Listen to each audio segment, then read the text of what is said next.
নমস্কার বন্ধুরা, আপনাদের অনেক অনেক স্বাগত জানাই। আজ আমি বানাবো একদম নর্মাল পরোটা, নরম তুলতুলে হবে। আপনারা পুরো ভিডিওটা দেখতে থাকুন। এখানে আমি 400 গ্রাম ময়দা নিয়ে নিয়েছি। ময়দার মধ্যে লবণ দিয়ে দেবো, লবণ,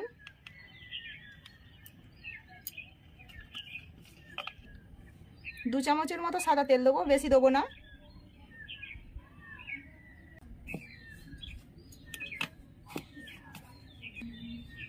একদম অল্প তেলে পরোটাটা তৈরি করব, আর একদম নরম তুলতুলে হবে। পরোটাটা আমি আজ একদম অন্যভাবে বানাবো। জলটা ফুটিয়ে নিয়ে বানাবো, ঠান্ডা জল দিয়ে বানাবো না। উনানে কড়া বসিয়ে দিয়েছি, জল দিয়ে দেবো। পরোটা মাখানোর জন্য নর্মাল যে জলটা মাখাতে লাগে তার থেকে একটু বেশি পরিমাণে জলটা ফুটিয়ে নেবেন। বন্ধুরা, ময়দা মাখাবো বলে এই রকম একটা চামচ নিয়েছি। যেহেতু জলটা ফুটছে সেই জন্য চামচ দিয়ে মাখাতে হবে। জলটা এইভাবে টক বগিয়ে ফুটিয়ে নিতে হবে। মনে রাখবেন, এর থেকে কিন্তু কম করে ফুটাবেন না, তাহলে পরোটাটা টান হয়ে যাবে। অল্প অল্প জল নেবো আর ময়দার মধ্যে দেবো। একবারে দিয়ে দেবেন না, তাহলে নরম হয়ে যাবে। নরম হয়ে গেলে কিন্তু এটা ময়দা মেশানো যাবে না। একটু সমস্যা হয়তো হবে আপনাদের, কিন্তু ধীরে ধীরে মাখাবেন, ঠিক হয়ে যাবে। এতে পাতলা যদি হয়ে যায়, শুকনো ময়দা মেশাবেন না, তাহলে পরোটাটা কিন্তু টান টান হয়ে যাবে, খেতে ভালো লাগবে না। তাই প্রথম থেকে অল্প অল্প করে সাবধানে জলটা মেপে মেপে দেবেন। একেবারে দিয়ে দেবেন না, তাহলে হয়তো পাতলা হয়ে যেতে পারে। জলটা কিন্তু আমি আগুন থেকে নামিয়ে নিইনি, ফুটছে, আমি সেখান থেকেই তুলে তুলে দিচ্ছি। ময়দাটা যতক্ষণ গরম থাকবে হাত দিয়ে মাখানোর দরকার নেই, এইভাবে চামচ দিয়ে ঠেসে ঠেসে মাখবেন, তাহলেই হয়ে যাবে।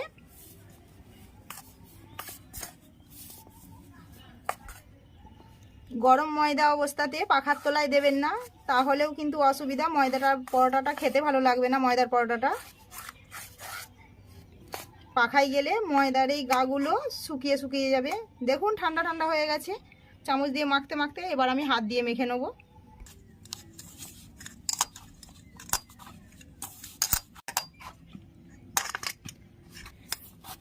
ফুটন্ত জলে ময়দা মাখলে দেখুন হাতে প্রথম থেকেই একটুকু লাগে না।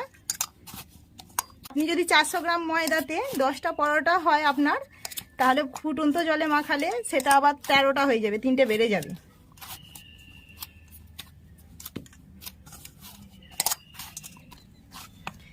এই ময়দার ডো কিন্তু বেশিক্ষণ থেসতে সময় লাগে না। দেখুন ডোটা আমি 3 মিনিটের মতো থেসেছি, তাতেই গাটা কি সুন্দর তেল তেলে হয়ে গেছে। ডোটাকে ঢেকে রাখার দরকার নেই। আমি এই সাইজের লেচি কেটে নিয়েছি। পরোটাগুলো খুব পাতলা পাতলা হবে, এটাই অনেক বড় হয়ে যাবে। খুব বড় কাটার দরকার নেই।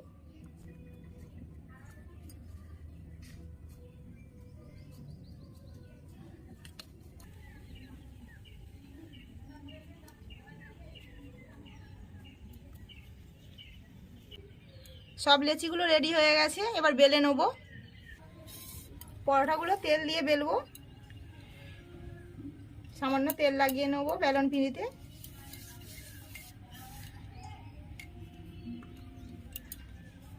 বেশি চেপে চেপে বেলবেন না, তাহলে পরোটা ফেটে যাবে। ধীরে ধীরে আলতো হাতে বেলবেন।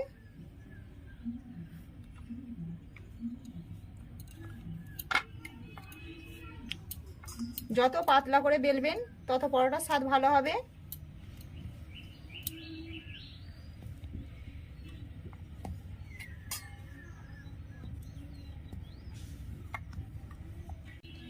পরোটাটা দেখুন একদম পাতলা করে বেলেছি, নিচের পিঁড়িটা দেখা যাচ্ছে।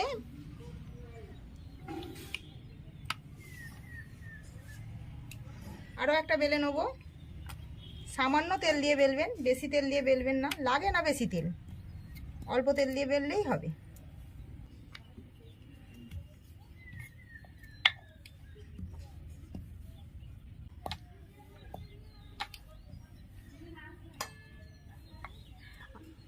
আবারও বলছি বন্ধুরা, বেশি প্রেসার দিয়ে কিন্তু বেলবেন না।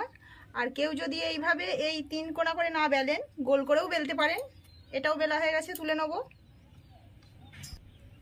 একইভাবে আমি সবগুলোই বেলে নেব। বন্ধুরা, ফুটন্ত জলে মাখিয়ে নিয়েছি বলে ময়দাটা, সেই জন্য পরোটাগুলো যে রাখছি একের ওপর একটাও কিন্তু জড়িয়ে যাবে না। সব যদি একসঙ্গেও বেলে নিয়ে রেখে দিই তাও ছেড়ে যাবে একটা একটা ঠিক। কড়া গরম হয়ে গেছে, আমি সামান্য পরিমাণে তেল দিয়ে দেবো।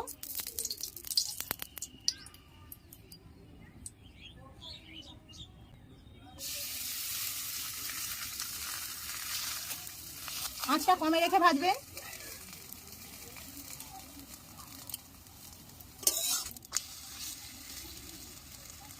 একটু সাবধানে উল্টোতে হবে, খুব নরম তো সেই জন্য। দেখুন, আর কিন্তু তেল দেবো না, এতেই পরোটাটা ভাজা হয়ে যাবে। আমি 6 ফোঁটার মতো তেল দিয়েছি, তাতেই পরোটাটা ভাজা হয়ে যাচ্ছে।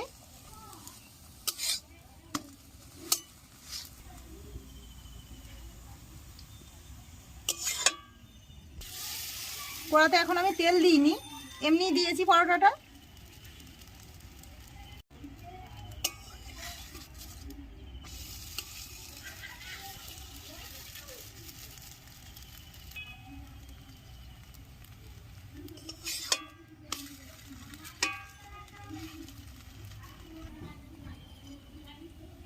সামান্য তেল দিয়ে দেবো, 6 ফোঁটার মতো।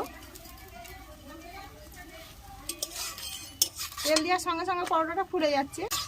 এটা ভাজা হয়ে গেছে। আবারও দিয়ে দেবো কড়ার মধ্যে পরোটাটা বিনা তেলে। একইভাবে উল্টে পাল্টে সবগুলোকেই ভেজে নেব।